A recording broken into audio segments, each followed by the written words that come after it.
children perform. They put their scores in, and that makes what they are today. Okay, the next thing which I want to talk to you all is basically on challenges. Feirish started golf at the age of 5, and that's where the journey starts. Not only for him, but for the entire family, because we have been supporting him in this sport throughout, thin and thick. Why I must address the matter of challenges? Because the need to be prepared when those challenges hit you is very critical, and I feel it is very essential that we know what's coming and we know how to handle it, and we'll come up as a winner. From as early as the age of 5, when Feirish started his first swing in golf, that's when the first challenge starts, is to get him into a golf academy. Bear in mind, in Malaysia or maybe in Klang Valley, the minimum age to join any golf academy is 7 years old. And he was only 5 years old at the time. So that's when the first challenge starts, to convince the pro that, look here, he might be 5 years old, but I do think that you might want to have a look at his swing, you might want to have a look at his character, and I think you might want to give him that opportunity to be part of your academy. So we went around until finally we landed in MST, in Glamary. That's how the base started for him. Okay, so that, for me or for us, the family, that is Feirish's first challenge. Okay?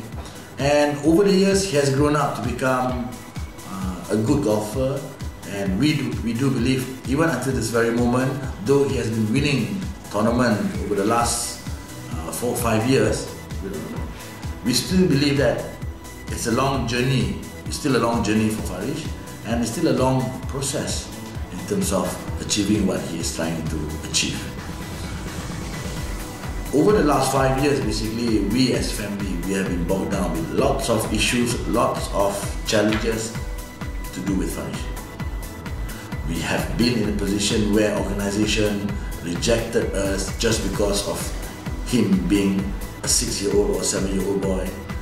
We have establishment who give us that dirty look, saying that what's so good about your son that you want him to join us. So all these things were part and parcel of the journey that we undertook hand in hand with Feirish Nor. But obviously, as he grew up and as he grew into the hierarchy of good to excellent golfers, okay, as he matures, the challenges gets bigger. We have experienced our name being thrown in. We have experienced me being labelled as the father with the hidden hands. We have been thrown allegations saying that my family rubbed shoulders with officials just to get favors for Feirish, whatnot and everything. Look here, I want to explain to you all. I'm the father, my wife is the mother to Feirish Nor, and he still has another 3 more sisters who adores and really look up to him. Okay? My responsibility is I put food on table. Meaning at the end of the month, I get my pay and I invest in my children's golf. My wife, who left her job to pursue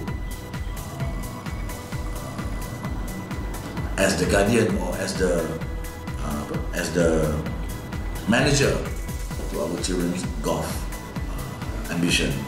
So along the way, we have had parents coming to us saying that we adore Feirish.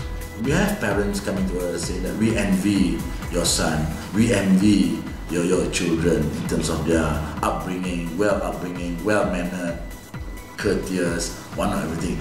But I think I don't have to mention here, we also receive criticism to the extent it can be perceived as destructive towards our children's golf ambition.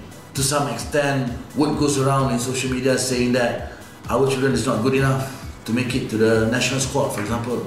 That I've been making calls to certain officials to basically put my children's name in it. Please, okay? I don't carry that principle. Not because of me, not because of my wife, and not because the people that we know around us. Yes, I do have a lot of friends. MJ are my friends. Sports Excel are my friends. Malga are also my friends. To some extent, I does contribute, or we does contribute financially or in kind to this organization. Why? Because for the love of the game, for the love of the sport, and furthermore, we know that this organization has limited funds, limited assistance in terms coming from private sector to support the junior development in golf. So we as parents, okay, where we have 3 children actively or competitively playing golf, with the excess of fund that we have, is it wrong for us to throw that back to the juniors in terms of helping them to organize tournaments, for example, helping them to organize some prizes, good prizes, rather than just a normal 5 ringgit prizes? So this is where we are coming from, okay? Parents, apart from their effort in supporting their children, they must also play a role at a bigger picture. Bigger picture in terms of what can you do or what can you contribute back to your children in the name of golf. And that's what we do. However, there are parents who feel that we are leveraging on our wealth, we are leveraging on the people that we know to get favors for our children. What I want to share with you all, or what I want to say here to you all, is that to those people who actually come up with those kind of allegations, you have not known us. You have not known me, you have not known my wife, and obviously you have not known our children. So don't make any comments. Don't make any comment that you think it's good for you. It can be very, very destructive for my children. And as parents, I would say that I will do whatever it takes to make sure that none of these things will harm any of my children, especially Feirish Nor. So, goes back to the challenges that I said just now. From as early as the age of 5 until Feirish is now 12, challenges after challenges after challenges does take place. How do we handle it? For example, the recent challenges that we are facing, the recent challenges that we face. I keep on, or me and my wife, every night we keep on readdressing the whole issue with our children. Like what my wife said just now, we keep no secrets apart. We tell our children, look here, there are certain things now currently being played in social media and everything. Okay, I want you all to focus on what you're doing and let your score speak. Okay, put aside whatever people, especially adults, want to say about you all. But the most important thing is you perform. You perform, meaning I don't expect you all to win all tournaments, but what I expect is to put 110% commitment on every tournament. If you come out as a winner, for me that's a bonus. If you don't come out as a winner, maybe you get number 2 or number 3, providing you have put enough effort in playing that tournament, you are my champion. That all matters. You will still go back to me, I will still give you a big hug, and the next day we'll live a normal life, we'll go out shopping, we'll go out watch movies and whatnot and everything. Because I do feel that they can be a champion in that particular tournament, but at the end of the day, the moment when they reach home, he is still a 12-year-old boy who plays with his Transformers, who still watch cartoons on TV, and who still runs around in the house. That's Feirish. Thank you.